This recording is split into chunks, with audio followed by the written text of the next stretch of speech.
Ciao, this is Tony Gimignani, sono di San Francisco, California. Buongiorno, sono Enzo Coccia e sono nato a Napoli, si sente dall'accento. Iniziamo a lavorare. Today we're going to make New York style pizza. Oggi vediamo come si fa la vera pizza napoletana tradizionale. Before we make the pizza, Bisogna costruire l'impasto. we have to make the dough. Gli elementi che compongono l'impasto sono 4: acqua, sale, lievito, farina. Let's start with the ingredients. We have our flour, our malt, our yeast, our salt, our olive oil, and then our water. I'll get my yeast and I'll blend it up. Next, we're going to blend the flour and the malt. Nella tecnica tradizionale napoletana si parte dall'acqua, quindi si versa l'acqua in una zuppiera. Andiamo a versare i nostri 25 grammi di sale e sciogliamo. Ci prendiamo i nostri 3 grammi di lievito fresco e lo stemperiamo con le dita. In questo modo non devono passare più di un minuto. In successione dobbiamo aggiungere la farina. Now we're going to blend the malto with the farina. I like to blend the malt with the flour. I don't like to blend it with the water. It's almost like giving the yeast and water a Red Bull. I don't want to wake it up and make it go crazy. I actually want to blend it nice with the flour. This flour is Caputo Americana. It already has a little bit of malt in it. It's very strong. It's perfect for New York style pizza. I'm going to add just a little bit more malt just to make sure this still browns nice in our oven. Okay, now we're ready to mix our dough. First, I'll add my yeast and water a little bit to the bowl. Okay, I'll add my flour. Altra tecnica napoletana, aggiungere la farina a pioggia e mai tutto insieme, amalgamare il tutto. So when I do this, I want to add a little bit of a hole here. Put the water in the middle. I like to go around the edge a little bit. Save some water. Now using a spoon, I'm going to kind of incorporate it in a circle. Add a little bit more of my water. Still reserve some. Scrape the sides. We want more water in our dough. The more water in your dough, the actually crispier the crust. So I'm mixing this around. Still making my sides are nice and clean. And now next is my salt. I'll add my salt in, I'll incorporate it in, it's still mixing this. Now I'm going to go ahead and use my hands to mix this dough.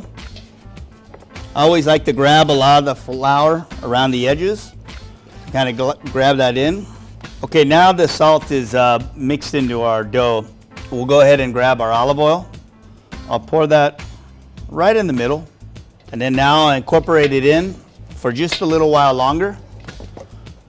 We're ready to put our dough on the table. Cerchiamo di prendere l'impasto dalla parte sottostante alla parte soprastante. Per fare un buon impasto noi dobbiamo infilzare aria all'interno. Lo facciamo con un movimento circolare dall'alto verso il basso. Quando si nota che la vasca è pulita, lo tiriamo fuori e lo andiamo a lavorare sulla spianatoia. I'll grab my dough, put it on my table. I'm going to go ahead and incorporate it in like this, folding, turning, turn, turn, turn. And once the shine of the oil is gone, then we're almost ready. La prima cosa che si nota di questo impasto è che non è elastico, che non è liscio, che è granuloso. Allora ce l'andiamo a lavorare. When your dough is ready, I'm going to go ahead and ball it a little bit, like this, American way, or you can, do the European way, either one. Ci mettiamo un po' di farina a pioggia e ce lo lavoriamo.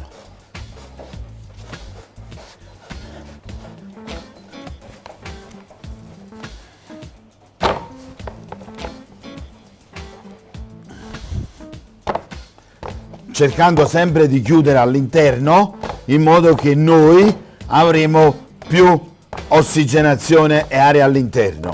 Facciamo questo lavoro con le due mani tipo impastatrice a braccia tuffanti.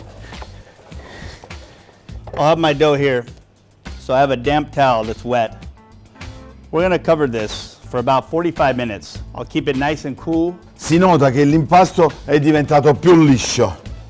Guardate l'elasticità, guardate la sofficità, guardate la resistenza. Dopo aver preparato l'impasto, che lo vediamo liscio, elastico e soffice, lo andiamo a riporre in una zuppiera per 6 ore. Bagniamo questo canovaccio umido e lo andiamo a chiudere in modo uniforme. In questo modo l'umidità non sale e non si crea la costa giallognola sopra. We let our dough rest for about 25 to 40 minutes. We're gonna take our cover off, check our dough, scrape the bottom.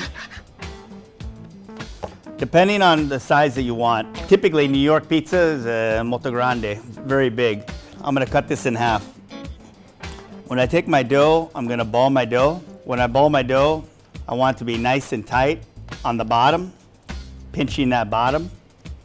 So when it comes to that dough, you want it to kind of come up a little bit. Here's another way. If I grab this dough here, if I wanted to ball it like this, make sure the bottom's nice and tight.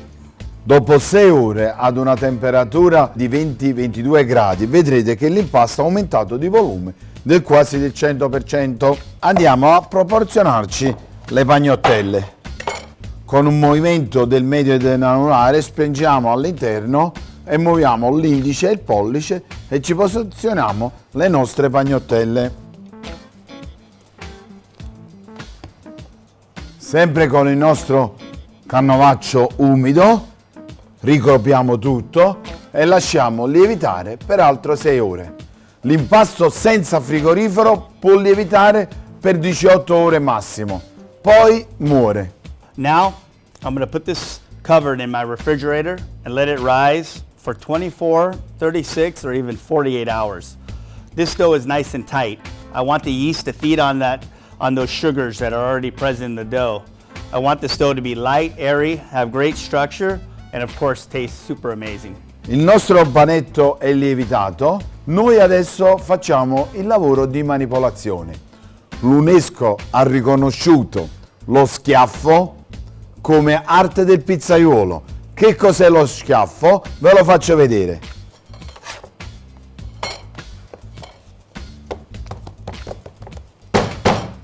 Si sente? So now we're gonna stretch out our dough. First, we're gonna create a crust with our hands. Depending on how thick you want, you can make it. You know, in New York, a lot of people square it off. I don't like that so much. I like to be light on my dough, flip it over, create that crust, flip it over again, and then stretch and slide, stretch and slide. You could do, Napoletana, but for New York, you stretch and slide. Pochi movimenti di rotazione, la bimanualità. E la magia si è avverata. Once you get it to about here, you pick it up and stretch it by hand. The weight of the dough will kind of stretch, so you don't have to do much. You can let it rest on the table. Lay your dough down. Now we're ready to do the cheese. Avendo steso il disco di pasta e creato il cosiddetto bordo, che secondo tradizione si chiama o cornicione, vedete è più alto rispetto al centro, ci andiamo a farcire la nostra margherita. Questi pomodorini qua crescono solo e esclusivamente sul Vesuvio, a 500 metri d'altezza, in una terra vulcanica senza acqua. Li raccogliamo ad agosto e a Natale ce li abbiamo ancora.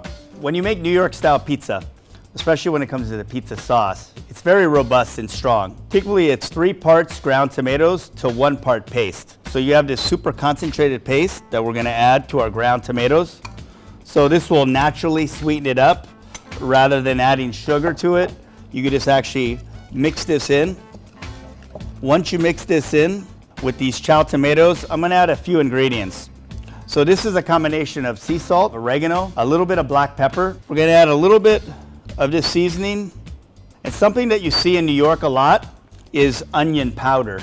I'm gonna add a pinch of onion powder to this. And of course, we'll have some great basilico. We'll tear And then we'll go ahead and mix this. The one thing that's important when you're adding seasoning to tomato sauce is I don't want to use this now. I actually want this sauce to set. So I'd like to put this in a refrigerator for 4 hours, 6 hours, even 8 hours, and to let the spice kind of set into my tomato sauce. For me, remember, it's always about the tomato. It's not always about the spice. Sometimes in America, we put too much spice in our sauce. This was just a small amount. And for me, I always think the most important ingredient when it comes to tomatoes is, of course, the tomato. And then second would be that salt. We're gonna go ahead and set this aside, and in about 4 hours to 8 hours, we'll use it. Mozzarella di bufala campana. Abbiamo due tipologie di mozzarella, la zona di Caserta e la zona di Pestum. Usually you see sauced and cheese. Actually in New York, a really old school way is slicing the mozzarella and laying it down flat. This is kind of like the way pizza was first made in New York. So we'll lay 100% whole milk grande mozzarella. It's really high in fat. It's whole milk mozzarella. We'll lay it like this, stretch out our ends, and then we'll add the pomodoro over the top. This pizza shouldn't look perfect. It should kind of have a rustic look to it. And when it comes to that, you kind of want to see spots of cheese and pomodoro through it. We're ready to go in the oven. We're going to go into a 250 to 300 degree Celsius. Il nostro basilico napoletano è caduto. Pecorino. Andiamo a creare il nostro 6. Olio extravergine d'oliva della penisola sorrentina o colline salernitane. Sempre campano. Una volta farcita questa bellezza, la andiamo a cuocere in un forno tradizionale napoletano. La temperatura per convenzione arriva a 430-465 gradi centigradi, ma la cuociamo in 45-50 secondi. Scommettiamo? Colpo di polso per infornare. E vai. Now our pizza's in. We're gonna turn it in about 3 or 4 minutes, but our total cook time is about 7 to 8 or 9 minutes. Allora, la prima cosa che noi andiamo a vedere quando cuociamo la pizza è questo lato qua della fiamma per irraggiamento. Non dobbiamo mai prendere la pizza in modo frontale ma laterale. La andiamo a prendere, ci facciamo il nostro giro, la riposizioniamo. Contiamo fino a 5. 1, 2, 3, 4, 5. La nostra pizza è finita.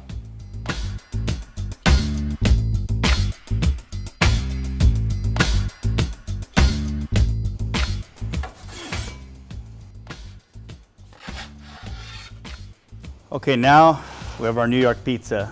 To finish it off, I have some oregano, some grated Romano, and last but not least, a little bit of extra virgin olive oil over the top. Colore uniforme, sofficità, mozzarella fusa, olio extravergine. And it doesn't get any better than this. New York style pizza, old school tomato pie. E che profumo! Ci vediamo a Napoli e a New York.